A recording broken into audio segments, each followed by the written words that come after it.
컴퓨트 익스프레스 링크, 이른바 CXL. 최근 반도체 업계를 강타한 기술입니다. 이 CXL 3.1 IP뿐만 아니라 CXL 스위치에 대한 원천 특허는 가지고 있다는 겁니다.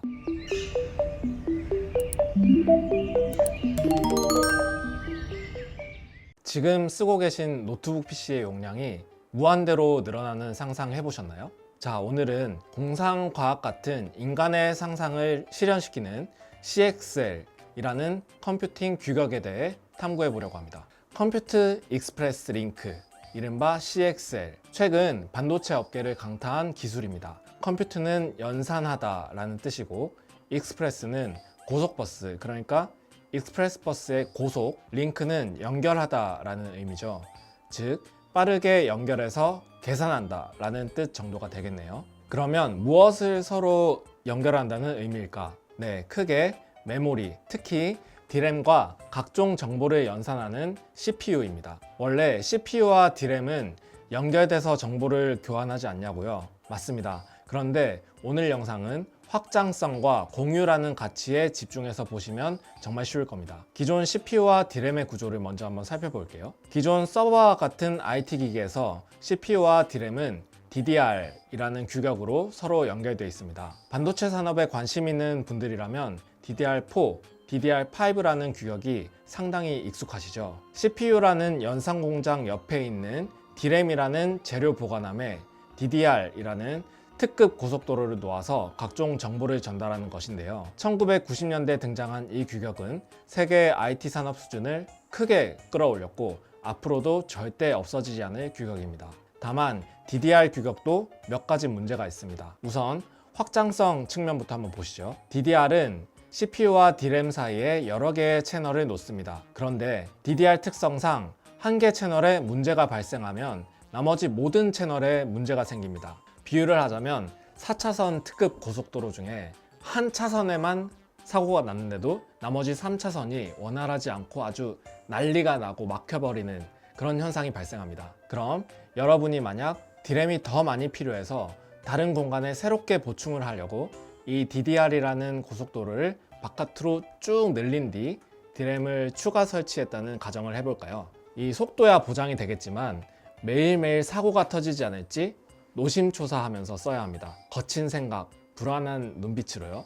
자, 두 번째는 공유입니다. 외부의 장치나 네트워크가 따로 없다면 DDR로는 D램을 단 한 개 호스트, 말 그대로 주인인 기기에서만 쓸 수 있습니다. 전자기기가 여러 대 있고 D램도 여러 대인데 딱 정해진 메모리로만 연산을 해야 한다면 정말 유연성이 부족한 거겠죠. CXL은 DDR이 가지고 있는 이 두 가지 문제를 해결하기 위한 프로토콜, 그러니까 IT 하는 사람들끼리 하는 약속입니다. 자, 이 CXL은 PCIe라는 규격부터 출발합니다. Peripheral Component Interconnect Express, 주변 부품을 연결해주는 규격입니다. PCIe의 장점이 무엇이냐면요, 이게 DDR처럼 특급 고속도로 수준은 아니고 꼬불꼬불한 국도 같은 건데요, 속도는 그래도 안정감이 있는 게 장점입니다. CXL은 지금 한 개 컴퓨팅 기기에만 갇혀있는 메모리와 저장 장치들을 PCI라는 매체를 활용해 밖으로 꺼내서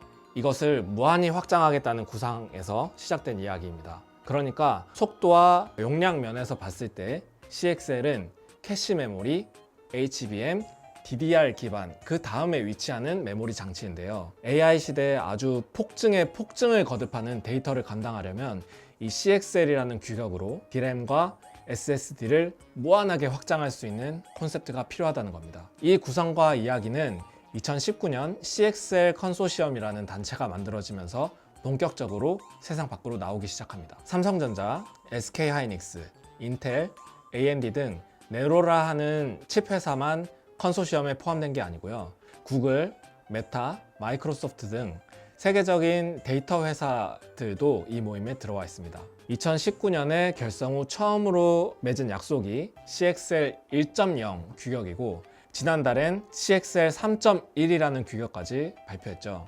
1.0은 기존 컴퓨팅 구조에서는 크게 벗어나지 않습니다.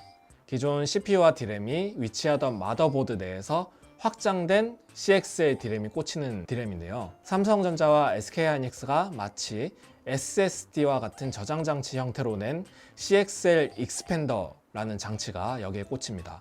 2.0부터는 이제 CXL D램이 본격적으로 바깥으로 나가기 시작합니다. 2.0의 핵심 요소, 확장입니다. 다수의 CPU 장치 바깥으로 확장을 해서 갖춰진 메모리 풀 시스템에 연결해 사용할 수 있습니다. 다만 이 풀을 확장하는 것에는 한계가 있습니다. 각 CPU마다 메모리 풀에 연결된 선이 다른 이른바 트리 구조를 갖고 있다는 특징이 있어서 완벽한 확장이 있다고는 볼 수가 없습니다. 자, 3.0부터는 상당히 진전된 공유 시스템이 마련됩니다. CPU와 메모리 풀 간 통로들이 일원화되기 때문인데요. 마치 다수의 CPU, 메모리 풀들이 한 개 거대한 컴퓨터처럼 움직이기 시작한다는 겁니다.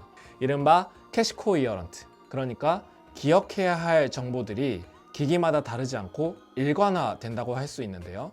이렇게 되면 AI 시대에서도 상당히 유리합니다. 기존에는 컴퓨팅 기기들이 따로따로 연산을 진행하던 것을 만약 합쳐서 연산을 해야 한다는 경우 엔지니어들이 별도로 조정하지 않아도 스스로 힘을 모아서 계산을 할 수 있습니다. 이렇게 되면 데이터 병목 현상이 사라지고 연산 스피드가 상당히 빨라질 수 있습니다. 자, 그럼 CXL 환경은 어떻게 구성이 되는지 한번 살펴봐야 되는데요. 아주 간략하게 살펴보겠습니다. 먼저 CPU, GPU 같은 연산 장치가 기본적으로 놓이게 됩니다. 그 다음 PCI라는 국도가 깔리게 되는데요. 여기서 중요한 것이 스위치와 CXL IP입니다. 이 스위치는 앞으로 다양한 CXL IP를 묶어서 칩 형태로 구현될 가능성이 높습니다. 재밌는 사실도 있는데요. 이 CXL 3.1 IP 뿐만 아니라 CXL 스위치에 대한 원천 특허는 한국의 기업이 가지고 있다는 겁니다. CXL 스타트업 파네시아라는 곳인데요. 향후 이 세계관이 확장되면 이 스타트업이 어떤 역할을 할지도 기대해 봐야 할 것 같습니다. 또 CXL 메모리 모양도 굉장히 독특합니다. 우선 CXL 메모리이긴 하지만 D램 속에는 DDR 칩을 씁니다. PCI와 융합한 DDR 메모리 기술이라고 할 수 있겠죠. 기존 환경에서 메모리 슬롯에 꽂혔던 DIMM과는 달리 CXL 컨트롤러라는 것이 새롭게 추가되어야 합니다. 말 그대로 CXL 환경에서 D램이 정보를 어떻게 받을 것인지, 또 CXL 3.0 환경 이상에서는 어떤 D램과 연동해 작업을 할 것인지 등이 아주 똑똑하게 판별해야 하는 컨트롤러입니다. 현재 CXL 서플라이 체인을 한번 살펴보실까요? 결론적으로 말씀드리면 증권가의 장밋빛 전망과는 달리 아직 갈 길이 많이 남았다 라고 말씀드릴 수 있습니다. 얼마 전 인텔이 5세대 서버 칩인 제온 CPU를 발표했죠. 여기에 CXL 2.1 메모리 규격을 적용한다고도 발표를 했는데요. 조금 전 제가 말씀드린 규격 현황에 따르면 아직 메모리가 2.0부터 적용되는 외부 확장은 이뤄지지 않았다는 의미이기도 합니다. 세계 메모리 1위 업체인 삼성전자는 CXL 사업을 적극적으로 추진하는 모양새입니다. CXL 2.0 모듈까지 개발해 놓은 상황이고요. 이 CXL 모듈에서 핵심인 컨트롤러는 중국의 팹리스 회사 몬타지 테크놀로지가 만들었습니다. 삼성전자는 최근 CXL 4개 모듈에 관한 상표 출원을 했죠. 과연 CXL 모듈은 물론 고도화 메모리 컨트롤러를 자체 개발해낼 것인지도 지켜봐야 할 대목입니다. 더구나 이 이야기들이 아직 설익었다는 건요. 아직까지는 CXL 2.0도 지원하는 칩메이커 업체가 없는 상황이죠. 아직 이 세계관은 무르익지 않았기에 본격적인 수요 또한 기다려봐야 할 것으로 보입니다. 지금까지 CXL에 관한 설명을 해봤는데요. 요약하면 CXL은 D램의 속도보다는 확장성과 공유에 초점을 맞춘 통신 규약이고요. 메모리 계층 구조에서 앞으로 어떤 활약을 하게 될지 지켜봐야 합니다. 시청해주셔서 감사합니다.